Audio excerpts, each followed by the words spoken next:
Nagpahayag ng kasiyahan si Maguindanao del Norte Police Provincial Director Colonel George Bagundol Jr. kaugnay ng matagumpay na pagsasagawa ng ceremonial turnover of firearms at mga miyembro ng Bangsamoro Islamic Freedom Fighters o BIFF. Matatandaang nitong nakaraang linggo, 5 mga BIFF members mula sa Karyalan at Bungos Faction ang kusang sumuko sa Sultan Kudarat, Maguindanao del Norte. Ayon kay Colonel Bagundol, habang tinatapos ang programa ay ramdam ang kapayapaan sa buong lalawigan. Nilinaw niya na ang isinagawang turnover ng mga armas at mga BIFF members ay isang seremonyal na hakbang at hindi pa ang formal na deklarasyon ng tuluyang pagtalikod sa armadong pamumuhay. Gayunman, ito ay tinuturing na mahalagang simula ng pagbabago. Inaanyayahan ng PNP ang mga sumukong individual na bumalik sa kanilang mga pamilya at samantalahin ang pagkakataong magsimula ng panibagong buhay. Tiniyak din niya ang patuloy na paggabay at proteksyon ng kapulisan at hinimok ang lahat na ipagpatuloy ang pagsusulong ng kapayapaan at pagkakaisa para sa mas maliwanag na kinabukasan ng probinsya. Bilang inyong Acting Provincial Director, PNP,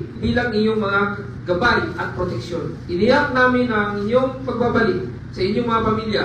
Kayo ay may katuwang sa pagbuo ng isang bagong simula. Samantala, nagpaabot naman ng pasasalamat si Sultan Kudarat Mayor Dato Shamim Mastura sa mga BIFF members na kusang sumuko, bit-bit ang kanilang mga high-powered firearms, kabilang ang 2 RPG at isang 50 caliber sniper rifle. Ayon sa alkalde, handa ang lokal na pamahalaan na tulungan ang mga nagbalik loob sa pamamagitan ng monitoring, mga programang pangkabuhayan at tulong sa edukasyon ng kanilang mga anak. Rufa Mocalid, NDBC, Bida Balita.